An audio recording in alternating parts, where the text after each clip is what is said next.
The truth shall set you free. Okay. What's assets? Assets are things that bring money into your bank account. What's liabilities? Liabilities are things that take money out your bank account. Entrepreneurship is the act of becoming an entrepreneur. What's entrepreneurship? Entrepreneurship is a process of setting up a business or businesses. Taking on a greater than normal. Financial risk. What's an entrepreneur? Entrepreneur is a person that organizes and operates a business or businesses. Also taking on a greater than normal. Financial risk. What's financial mean? Money. And what's risk mean? Chance. Come on. What does it mean to own stock? When you own a share of a company. Come on.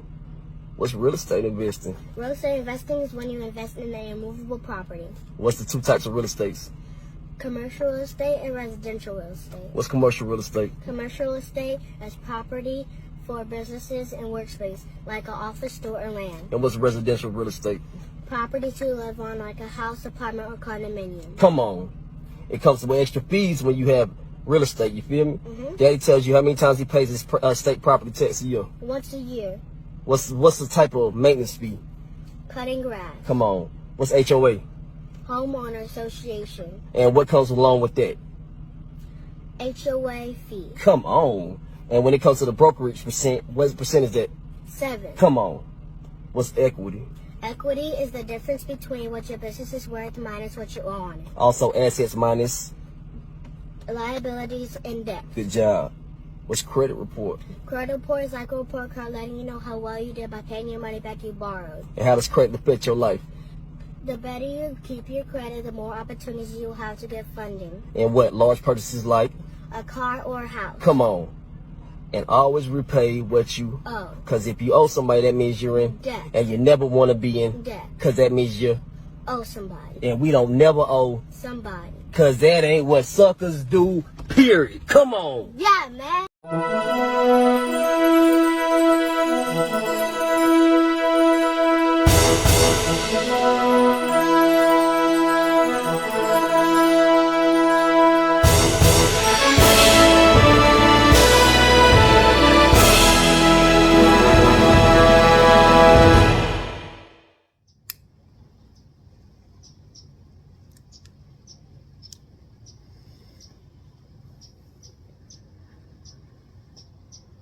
I noticed you're wearing an American Lives Matter shirt. What is your message to this audience right now by wearing that t-shirt? What is your intended message? Well, I think that we should put Americans above foreigners.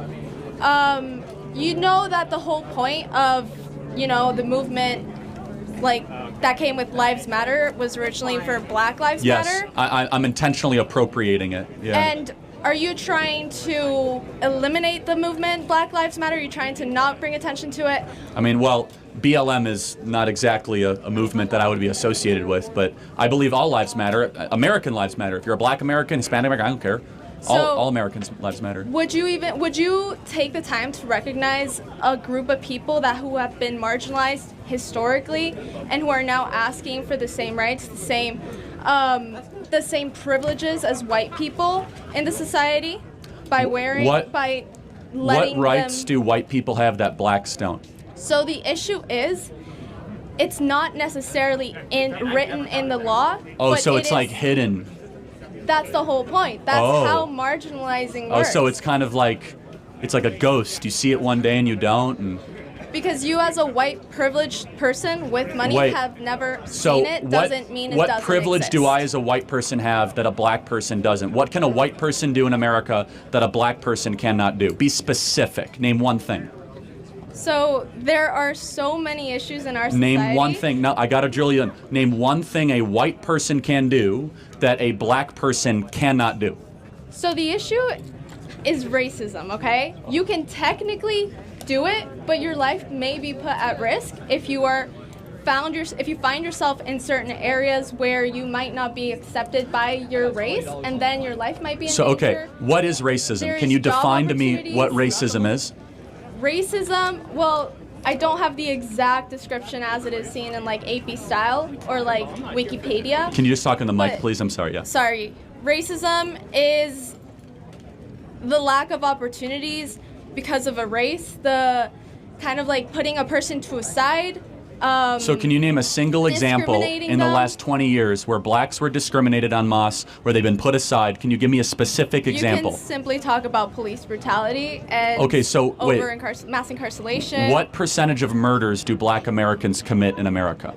So there you have a point of there is over-policing in black communities, Wait, no, specifically murders. lower-income So communities. wait, blacks commit murders because of police? I'm not talking about murders of police. You're twisting my words. So why do and blacks you know commit that. so many murders? They don't. So they're 13% of the population, and they do 55% of the murders in America. So why? there, you're not even looking at the background of it. There is over-policing in lower-income communities. And There's that, under-policing in lower-income communities. Number two, you're trying to say that over-policing, even if that existed, which it doesn't, leads to the fact that 13% of the U.S. population accounts for 55% of the murders? There is a target on people of color's backs, okay? So when a white person sees a person of color... Prove it. There is studies, there is research No, about give me one There is- example. Give me one piece of evidence that there's a target on black people's back. In fact, I will submit to you there's the opposite. Black students can get into this college with lower test scores than white students.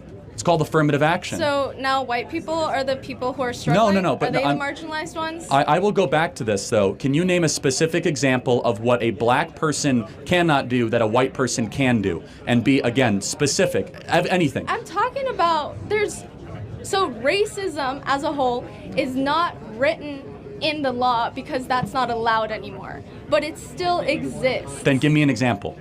I just told you. You said police brutality is your example. Why do you think blacks encounter police so much? They commit more crimes. There is And not just like a little bit more. policing. No, there's under policing. And how could you say such a thing? We have defunded the police in Philadelphia, New York, Chicago, largely defunded it. We saw crime rates go up.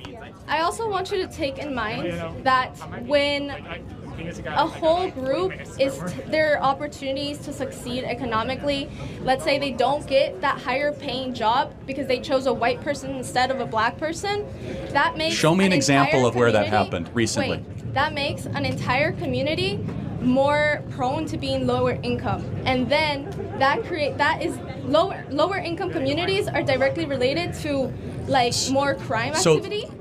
But let me ask you a question. What percentage of young blacks have both a mom and a dad raising them?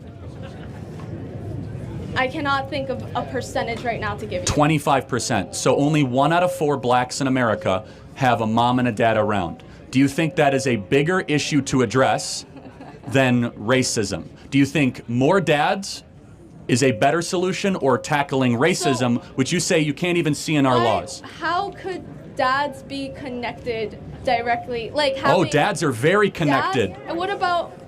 Okay. When you're you have a dad talking around, about- you're less likely to be violent as a male, less likely to go to and prison. So explain to me why all the fathers are leaving. Exactly. Why are they leaving?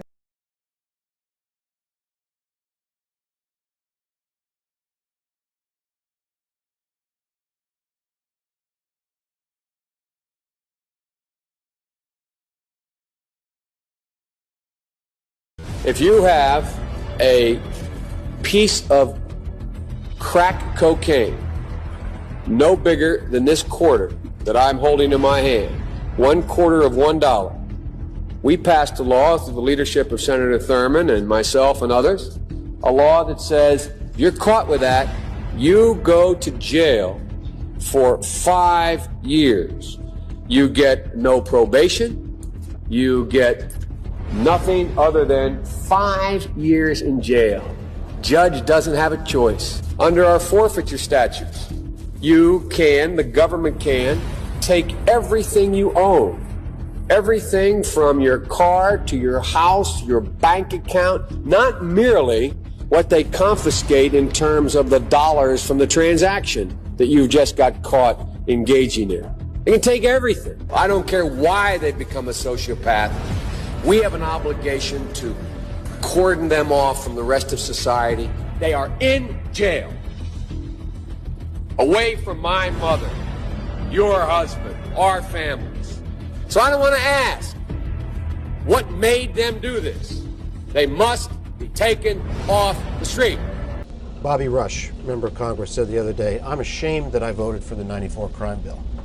You ashamed of that bill? Not at all. And in fact, I drafted the bill, as you remember. I know that. And by the way, we talk about this mostly in terms of Black Lives Matter. Black lives really do matter. But the problem is institutional racism in America. Institutional racism, also known as systematic racism, right? Joe Biden, 51 years in office, 51 years in U.S. politics. You have always been part of this systemic racism. You've always been part of this institution of institutional racism. Seriously. Since 1970 whatever, to 1972 is when you started your political career. Up until 2024, that's 51 years of politics. And every single crime bill that came out from 1972 or whenever you signed your first crime bill, your name has been on every single crime bill signed. Until you finally authored your own crime bill. And all this time, black fathers, mostly, were sent to jail for small crimes or, doing drugs, even though we know Hunter's been doing drugs and nothing happened to him. Institutional racism. You admit it. Now admit that you're part of the problem. So notwithstanding the fact some of the old Democrats and former presidents who were Democrats before Carter, I suspect, I don't know who we're talking about here, but in the old days, it is true. When Richard Nixon was running for president, Richard Nixon used to talk about law and order, and the Democratic response was law and order with justice, whatever either one of those meant. I never knew. I was running then in 1972. I didn't think Richard Nixon knew what it meant, and I didn't think the opposition knew what it meant. This president is very, very straightforward and simple. He knows there are two basic steps here. One step is you must take back the streets. And you take back the streets by more cops, more prisons, more physical protection for the people. He also understands what my friend from Texas understands, and he doesn't talk a lot about, but he signed on to in this bill. He also understands there's a need to keep people who are first-time offenders, who are nonviolent offenders, or who are potential time offenders who haven't gotten, I yield myself an additional 3 minutes, who in fact are people who are getting themselves into the crime stream for the first time, that they should be diverted from the system. So I hope this crime bill, when it passes, the Biden-Hatch crime bill, as it becomes law, God willing, I hope that we will have ended once and for all this notion that is a hangover from the 60s, that somehow Democrats are weak on crime and Democratic presidents are weak on crime and Republicans are tough on crime. The truth is, every major crime bill since 1976 that's come out of this Congress, every minor crime bill has had the name of the Democratic senator from the state of Delaware, Joe Biden, on that bill, and has had a majority vote of the Democratic members of the United States Senate on the bill. The consensus is A, we must take back the streets. It doesn't matter whether or not the person that is accosting your son or daughter or my son or daughter, my wife, your husband, my mother, your parents. It doesn't matter whether or not they were deprived as a youth. It doesn't matter or not whether or not they had no background that enabled them to become socialized into the fabric of society. It doesn't matter whether or not they're the victims of society. The end result is they're about to knock my mother on the head with a lead pipe, shoot my sister, beat up my wife, take on my sons. So I don't want to ask what made them do this. They must be taken off the street. That's number one. There's a consensus on that. There's a second thing that we all have agreed upon. And that is, unless we do something about that cadre of young people, tens of thousands of them, born out of wedlock, without parents, without supervision, without any structure, without any conscience developing, because they literally, I yield myself 3 more minutes, because they literally have not been socialized. They literally have not had an opportunity. We should focus on them now, not out of a liberal instinct for love, brother, and humanity, although I think that's a good instinct, but for simple, pragmatic reasons. If we don't, they will, or a portion of them will, become the predators 15 years from now. And Madam President, we have predators on our streets.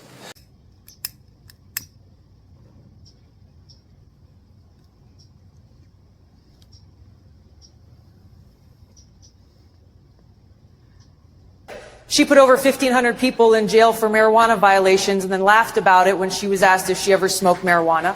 Have you ever smoked? I have. Okay. Like in And college, I inhale. I did inhale. Okay. I experimented with marijuana a time or two, and I didn't like it, and didn't inhale, and never tried it again.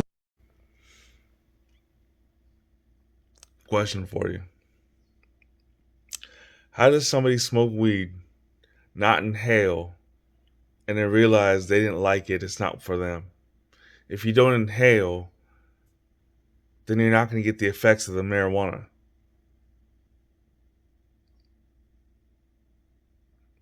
How do you experience not liking marijuana if you didn't inhale it?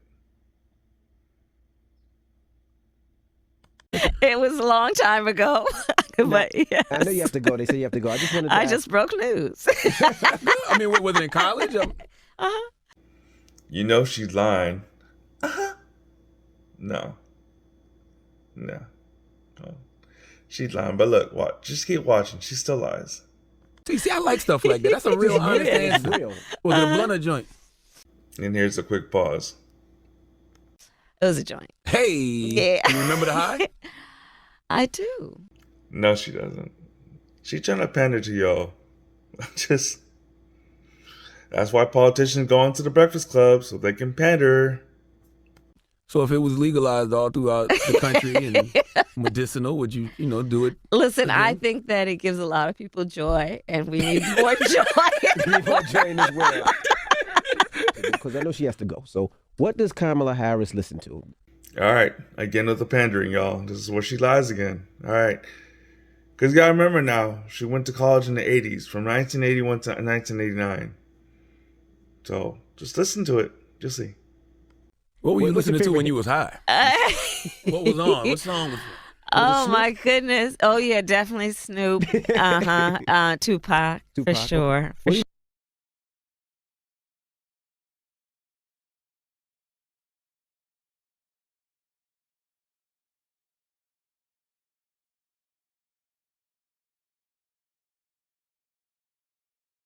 So imagine before marijuana was legalized for recreational use here in California. She was smoking weed back in the 80s, and everybody smoking weed in the 90s when she locked everybody up, right? So in her terms, in her, by her specification, she was a criminal back when she was smoking weed in college. And then she listened to Snoop Dogg and Tupac, so she must have been smoking in the 90s as well, right? But while she's locking up black people, she's part of the system, guys. So I'm not trying to persuade you to not vote for her, but just think about it. She locked up black people back in the 90s for marijuana violations, but then she was smoking herself. Or maybe she wasn't smoking and she was lying about the whole thing.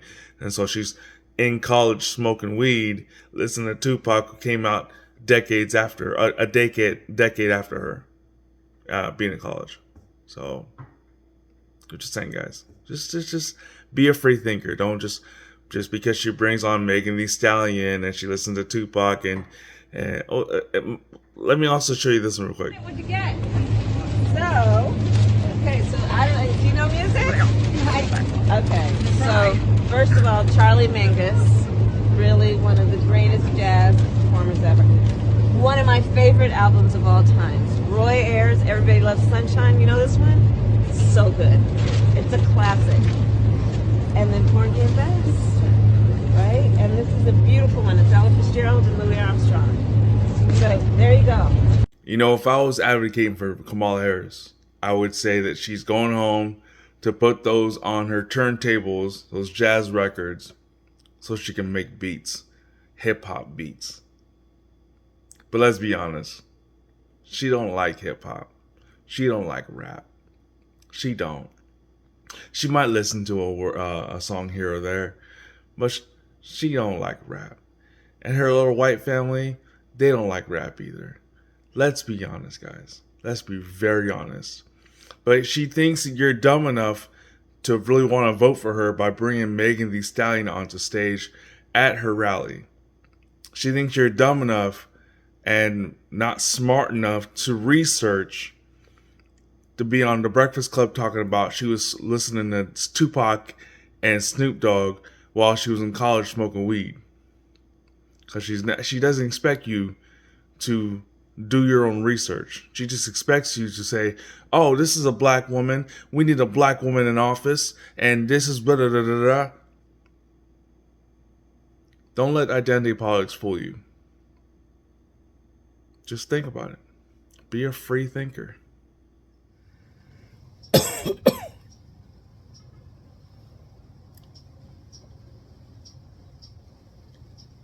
Every day you wake up, you got a decision to make. To go right or left, up or down, right or wrong. At the end of the day, you make the decision. Nobody forces you. So make the right decision. Make moves, set the goal. Stop making excuses, man. And if it look like a duck, walk like a duck, and sound like a duck, it's a duck. Stop guessing. Just do the right thing. You heard? You hear me? I love y'all. Stay positive. Love one another. All right. Miss Grace, what kind of round are you in? 22. What kind of round are you in now? 380. What kind of round are you in? 380. What kind of round are you in now? 48. 45. What kind of round are you in now? 22. Miss Grace, if you want to give jobs to our family and friends, what is that called? Nepotism. If you have a bunch of friends who don't do shit, are they an asset or a liability? A liability. How many people on the registered sex offender list? 750,000. Daddy taught you that you were a goddess, so you can never be anybody's what? Bitch or hoe.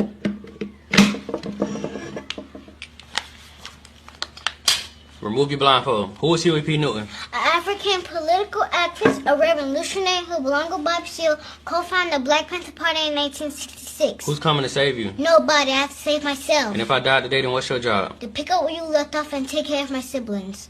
Good job.